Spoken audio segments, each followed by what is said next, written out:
This card is about 10 bucks, and for my collection, I'd rather have this than a card that's worth $100 that I'm not interested in. Hello, and welcome back to the channel. Today, we're talking about how to choose cards that actually fit your collection and why the value of the card isn't always the most important thing. When people first get into card collecting, it's really common to think that the more expensive a card is, the better it must be. But in reality, that's not always true. And just to be clear right off the top, this video isn't about saying cheap cards are better than expensive cards. It really just comes down to what kind of collector you are and what you're trying to build. There's no wrong way to collect. Different collectors just enjoy different things. There are a lot of different types of collectors in the hobby. Some people are more value-focused collectors. They love big names, high grades, low serial numbers, and cards with higher price tags. If that's how you collect, then a $100 or maybe even $200 card probably makes a lot of sense. Value is part of the enjoyment. There are also flippers in the hobby, people who buy cards with the intention of selling them later. That doesn't always mean expensive cards either. Some people flip lower end cards, some people flip higher end cards, but the goal is different when compared to the value-focused collectors. For the flippers, it's about buying and selling, not necessarily keeping the card long term. And then there are collectors who are more team-focused, player-focused, or even design-focused, where enjoyment matters more than resale value. For me personally, when I was younger, I didn't have a lot of money to spend on cards. I may have had $20 at most when I'd go to card shows, so I wasn't chasing big hits or expensive cards. I was buying cards of players I actually liked. So that's why I fit more into the type of collectors when I was younger. That was more the team player focused type of collector. And so for example like that, I have my Colin White card here that I was showing.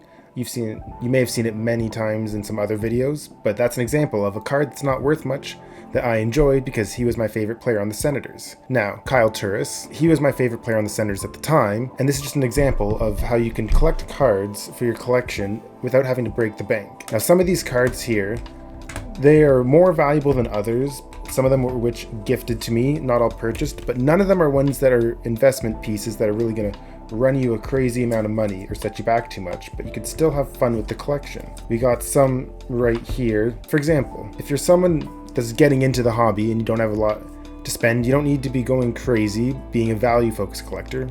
But like I said, there's nothing wrong with being a value-focused collector. It's more about just giving different options if you're entering the hobby. So, there's cards like these. You could have your favorite player just collecting some basic cards, these Panini Prism cards. They're not too expensive at all. They're just base. But again, use my favorite player, so I love collecting them. Just like these Kyle Turris Hockey Canada ones. I have this one here from the 2013 Team Canada set. Again, just a base card, not worth a lot. But they have nice value to me because they were a player I really enjoyed watching play. Just like some of these here, this Black Diamond right here, just some base, as well as this Upper Deck Series 1 here of Kyle Turris. So again, just collecting cards you enjoy, just like the score here. None of them are crazy. Even, the Young Guns. At one point when he was younger, this one would have been worth more.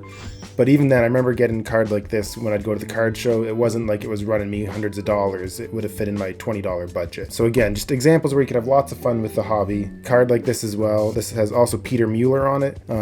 Just examples where you can find cards within your budget without going crazy. And even now, I don't look back and think, I'd wish I'd spent that money differently, because these cards fit my collection and they still mean something to me, even if the player no longer plays. And that's kind of the point. Enjoyment doesn't have to come from price. All these cards I got here, they're from a player I enjoyed watching that played on a team I liked. The cards look great, and so I have no regrets getting these cards. Some like these were gifted to me, but even then, if I were to look up, it's not like these are going to be running you hundreds of dollars to get these cards. And even just some like these. None of these cards, it's numbered out at 999. The ink's gone a bit funny there, but these are all cards, inexpensive cards that you can build a collection on a player that you like without having to run up a massive tab. Now obviously maybe if you were right now trying to collect, Connor McDavid, that'd be expensive, or Macklin Celebrini, Connor Bedard. They have some cards that can be expensive. However, even with that said, you can still collect cards of those players like their base cards or inserts. You can get some lower rated inserts as well. So no matter the player, there's still a way for you to collect that fits your budget, which is the key thing. You don't have to spend a crazy amount of money to get into this hobby and have lots of fun along the way. A good example of that for me today is, like I mentioned at the top of the video, I'd rather have this $10 card,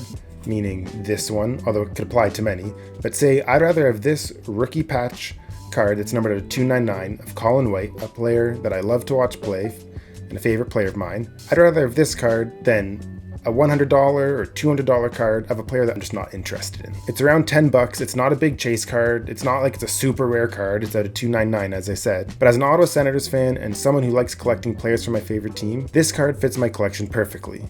I get more enjoyment out of owning this than a more expensive card from a player on a team I don't really care about, just because they're not my favorite team. For example, if I were to just take a completely random player, say Kirill Marchenko of the Columbus Blue Jackets. Great player, but it's just someone that I'm not particularly, I don't have an affinity towards him. No ill against Kirill Marchenko. I'm just not a Blue Jackets fan. I'm not a Marchenko fan. And there's some beautiful Kirill Marchenko cards out there, like the 2022-23 Ultimate Collections Rookies Kirill Marchenko Patch Auto, numbered out of 99. It's a beautiful card, and it recently sold for over $100 Canadian, about 108. And it's objectively a better card than this Colin White card here in the hobby sense.